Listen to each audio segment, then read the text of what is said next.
ओम नमः शिवाय।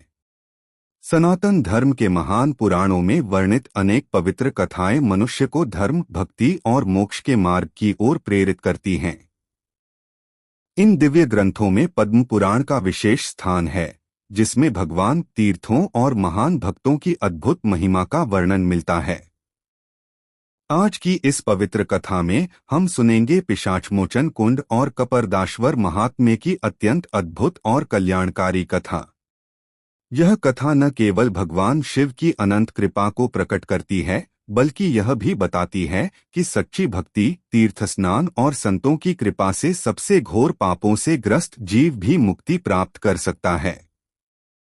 यह कथा हमें लेकर जाती है पवित्र काशी नगरी में, उस दिव्य भूमि में जिसे स्वयं भगवान शिव का निवास कहा गया है। काशी केवल एक नगर नहीं, बल्कि मोक्ष की नगरी है, जहां हर कण में शिव का वास माना जाता है। यहाँ असंख्य तीर्थ, मंदिर और पवित्र कुंड स्थित हैं, जिनमें स्नान और पूजा करने से मनुष्य के जन्मों जन्मों के पाप नष्ट हो जाते हैं। इसी काशी में स्थित है एक अत्यंत पवित्र और प्राचीन तीर्थ, पिशाचमोचन कुंड और भगवान कपरदीश्वर का शिवलिंग। शास्त्रों में कहा गया है कि इस स्थान की महिमा इतनी महान है कि यहाँ स्नान करने और भगवान कपरदीश्वर की पूजा करने से ब्रह्महत्या जैसे घोर पाप भी नष्ट हो जाते हैं और मनुष्य को भोग तथा मोक्ष दोनों की प्राप्ति होती है। इस कथा में हम जानेंगे एक ऐसे ब्राह्मण मुनि की अद्भुत घटना, जो अत्यंत तपस्वी और भगवान शिव के परम भक्त थे। उनका नाम था शंखुकर्ण मुनि। उनकी भक्ति, करुणा और भगवान शिव की कृपा से एक भयंकर पिशाच को भी मुक्ति प्राप्त हुई। साथ ही इस अध्याय में अनेक महान तीर्थों जैसे गया, अक्षयवट, फल्गु नदी, गंडकी, गंगा सागर और अन्य पवित्र स्थलों की महिमा का भी वर्णन मिलता है, जहां स्नान, दान और पूजा करने से मनुष्य को महान यज्ञों के समान फल प्राप्त होता है और उसके कुल का उद्धार होता है। यह कथा हमें यह भी सिखाती है कि धर्म से विमुख होकर केवल सांसारिक जीवन में लगे रहने का परिणाम क्या होता है, और साथ ही यह भी कि भगवान शिव की कृपा और संतों के मार्गदर्शन से कोई भी जीव मोक्ष का अधिकारी बन सकता है। तो आइए श्रद्धा और भक्ति के साथ पद्म पुराण की इस पवित्र कथा का श्रवण करें। अब आरंभ करते हैं यह दिव्य प्रसंग। नारद जी कहते हैं, युधिष्ठिर, वाराणसीपुरी में कपरदीश्वर के नाम से प्रसिद्ध एक शिवलिंग है, जो अविनाशी माना गया है।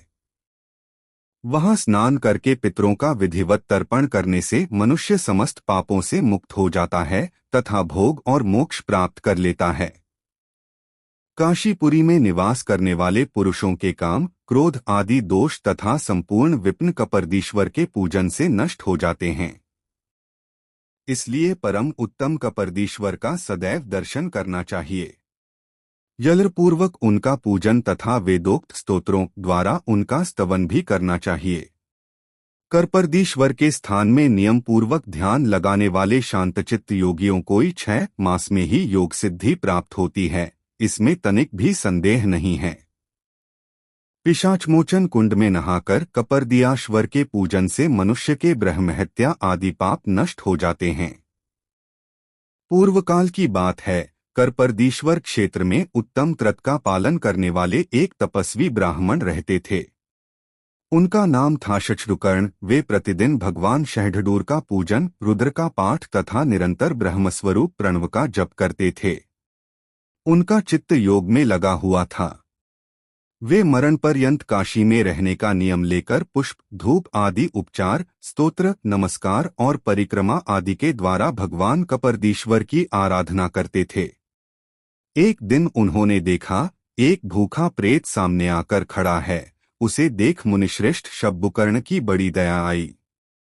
उन्होंने पूछा, तुम कौन हो और किस देश से यहाँ आए हो? पिशाच भूख से पीड़ित हो रहा था। उसने शंखुकर्ण से कहा, मुने, मैं पूर्वजन्म में धनधान्य से संपन्न ब्राह्मण था। मेरा घर पुत्र पौत्रादि से भरा था, किंतु मैंने केवल कुटुंब के भरण पोषण में आसक्त रहने के कारण कभी देवताओं, गौओं तथा अतिथियों का पूजन नहीं किया। कभी थोड़ा बहुत भी पुण्य का कार्य नहीं किया। आठ इस समय भूख प्यास से व्याकुल होने के कारण मैं हिताहित का ज्ञान खो बैठा हूँ। प्रभो, यदि आप मेरे उद्धार का कोई उपाय जानते हो तो कीजिए। आपको नमस्कार है। मैं आपकी शरण में आया हूँ। शहबुकर्ण ने कहा, तुम शीघ्र ही एकाग्रचित्त होकर इस कुंड में स्नान करो, इससे शीघ्र ही इस घृणित योनि से छुटकारा पा जाओगे। दयालु मुनि के इस प्रकार कहने पर पिशाच ने त्रिनेत्रधारी देववर भगवान करपरदीश्वर का स्मरण किया और चित्त को एकाग्र करके उस कुंड में गोता लगाया। मुनि के समीप गोता लगाते ही उसने पिशाच का शरीर त्याग दिया। भगवान शिव की कृपा से उसे तत्काल बोध प्राप्त हुआ और मुनीश्वरों का समुदाय उसकी स्तुति करने लगा।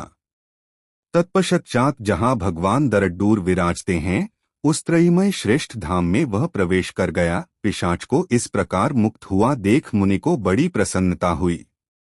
उन्होंने मन ही मन भगवान महेश्वर का चिंतन करके कपर्दीश्वर को प्रणाम किया तथा उनकी इस प्रकार स्तुति करने लगे। भगवन, आप जटाजूट धारण करने के कारण कपर्दी कहलाते हैं।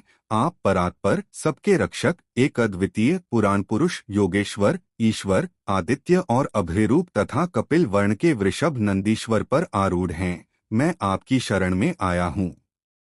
आप सबके हृदय में स्थित सारभूत त्रह्म हैं, हिरण्यमय पुरुष हैं, योगी हैं तथा सबके आदि और अंत हैं।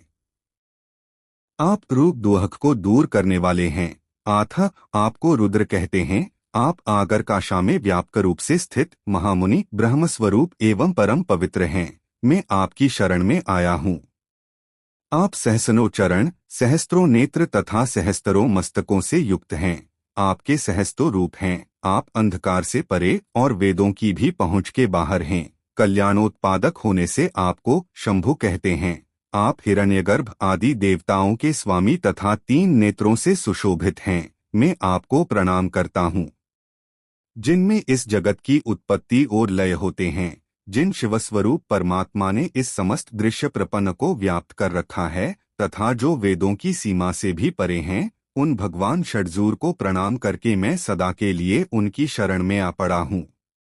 जो लिडलरहित, किसी की पहचान में न आने वाले, आलोक शून्य, जिन्हें कोई प्रकाशित नहीं कर सकता, जो स्वयं प्रकाश हैं, स्वयं प्रभु चेतना के स्वामी, एक रूप तथा ब्रह्मा जी से भी उत्कृष्ट परमेश्वर हैं, जिनके सिवा दूसरी कोई वस्तु है ही नहीं तथा जो वेद से भी परे हैं, उन्हीं आप भगवान कृदीश्वर को मैं नमस्कार करता हूँ। सभी समाधि का त्याग करके निर्बीज समाधि को सिद्ध कर परमात्म रूप हुए योगीजन जिसका साक्षात्कार करते हैं और जो वेद से भी परे है, वह आपका ही स्वरूप है। मैं आपको सदा प्रणाम करता हूँ। जहाँ नाम आदि विशेषणों की कल्पना नहीं है, जिनका स्वरूप इन चर्मचक्षुओं का विषय नहीं होता तथा जो स्वयंभू कारणहीन तथा वेद से परे हैं, उन्हीं आप भगवान शिव की मैं शरण में हूँ और सदा आपको प्रणाम करता हूँ। जो देह से रहित, ब्रह्मा, व्यापक, विज्ञानमय, भेदशून्य और एक अद्वितीय है, तथापि वेदवाद में आसक्त मनुष्य जिसमें अनेकता देखते हैं, उस आपके वेदातीत स्वरूप को मैं नित्य प्रणाम करता हूँ। जिससे प्रकृति की उत्पत्ति हुई है, स्वयं पुराण पुरुष आप जिसे तेज के रूप में धारण करते हैं, जिसे देवगण सदा नमस्कार करते हैं तथा जो आपकी ज्योति में सन्निहित है, उस आपके स्वरूप भूत बृहत काल को मैं नमस्कार करता हूँ। मैं सदा के लिए कार्तिकेय के स्वामी की शरण जाता हूँ। स्थाणु का आश्रय लेता हूँ। कैलाश पर्वत पर शयन करने वाले पुराण पुरुष शिव की शरण में पड़ा हूँ। भगवन, आप कष्ट हरने के कारण हर कहलाते हैं। आपके मस्तक में चंद्रमा का मुकुट शोभा पा रहा है तथा आप पिनाक नाम से प्रसिद्ध धनुष धारण करने वाले हैं। मैं आपकी शरण ग्रहण करता हूँ। इस प्रकार भगवान कपर्दी की स्तुति करके षड्डुकर्ण प्रणव का उच्चारण करते हुए पृथ्वी पर दंड की भांति पड़ गए। उसी समय शिवस्वरूप उत्कृष्ट लिड्ढड़ का प्रादुर्भाव हुआ, जो ज्ञानमय तथा अनंत आनंद स्वरूप था। आग की भांति उससे करोड़ों लपटें निकल रही थीं। महात्मा षड्डुकर्ण मुक्त होकर सर्वव्यापी निर्मल शिवस्वरूप हो गए और उस विमल लिड में समा गए। राजन, यह मैंने तुम्हें कपर्दी का गूढ़ माहात्म्य बतलाया है। जो प्रतिदिन इस पापनाशिनी कथा का श्रवण करता है वह निष्पाप एवं शुद्धचित्त होकर भगवान शिव के समीप जाता है। जो प्रातःकाल और मध्याह्न के समय शुद्ध होकर सदा ब्रह्मपार नामक इस महास्तोत्र का पाठ करता है उसे परम योग की प्राप्ति होती है। तदंतर गया में जाकर ब्रह्मचर्य का पालन करते हुए एकाग्रचित्त होकर स्नान करे। भारत, वहां जाने मात्र से मनुष्य को अश्वमेध यज्ञ का फल प्राप्त होता है। वहां अक्षयवट नाम का वटवृक्ष है जो तीनों लोकों में विख्यात है। राजन, वहां पितरों के लिए जो पिंडदान किया जाता है वह अक्षय होता है। उसके बाद महानदी में स्नान करके देवताओं और पितरों का तर्पण करे। इससे मनुष्य अक्षय लोकों को प्राप्त होता तथा अपने कुल का भी उद्धार कर देता है। तत्पश्चात ब्रह्मारण्य में स्थित ब्रह्मसर की यात्रा करे। वहां जाने से पुंडरीक यज्ञ का फल प्राप्त होता है। राजेंद्र, वहां से विश्वविख्यात धेनुक तीर्थ को प्रस्थान करे और वहां एक रात रहकर तिल की धेनु दान करे। ऐसा करने वाला पुरुष सब पापों से शुद्ध हो निश्चय ही सोमलोक में जाता है। वहां बछड़े स्थित कपिला गौ के पदचिन्ह आज भी देखे जाते हैं। उन पदचिन्हों में से जल लेकर आचमन करने से जो कुछ घोर पाप होता है वह नष्ट हो जाता है।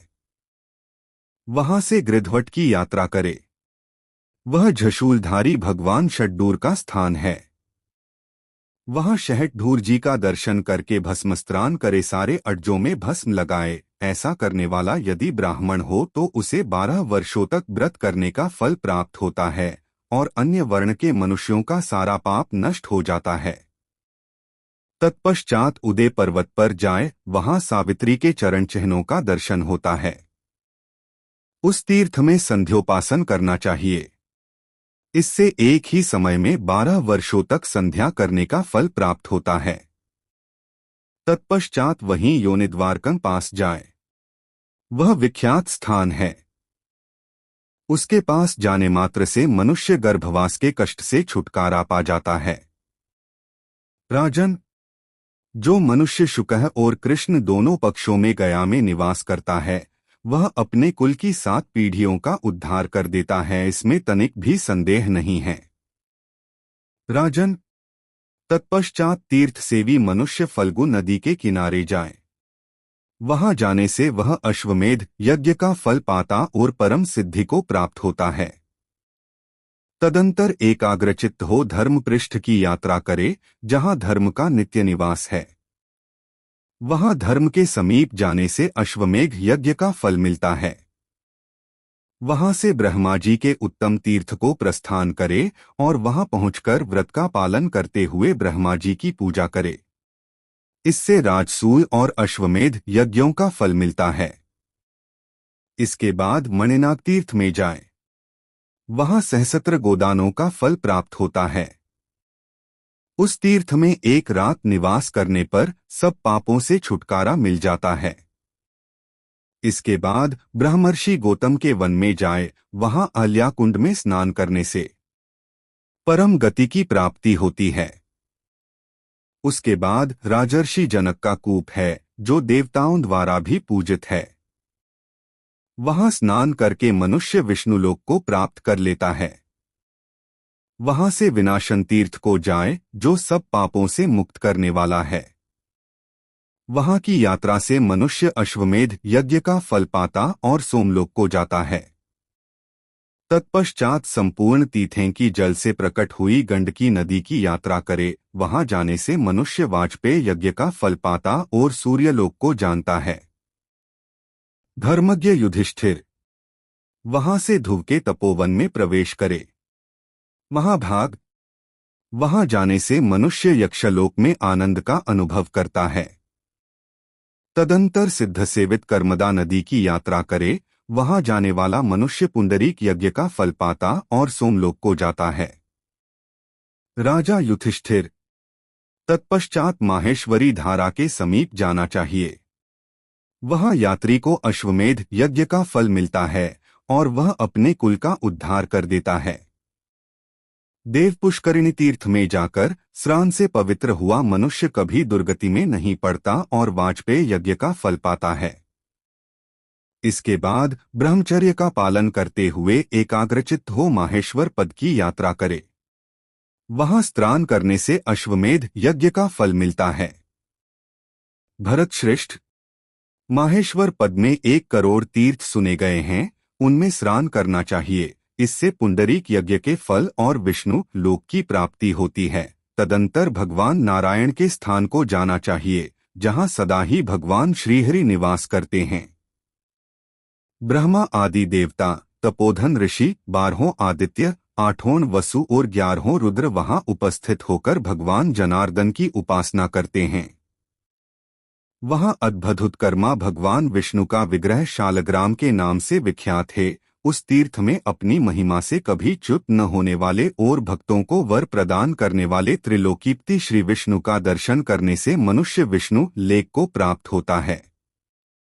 वहां एक कुआं है जो सब पापों को हरने वाला है। उसमें सदा चारों समुद्रों के जल मौजूद रहते हैं। वहां स्नान करने से मनुष्य कभी दुर्गति में नहीं पड़ता और अविनाशी एवं महान देवता वरदायक विष्णु के पास पहुंचकर तीनों ऋणों से मुक्त हो चंद्रमा की भांति शोभा पाता है। जातिस्मर तीर्थ में स्नान करके पवित्र एवं शुद्धचित्त हुआ मनुष्य पूर्वजन्म के स्मरण की शक्ति प्राप्त करता है। वटेश्वरपुर में जाकर उपवास पूर्वक भगवान केशव की पूजा करने से मनुष्य मनोवांछित लोकों को प्राप्त होता है।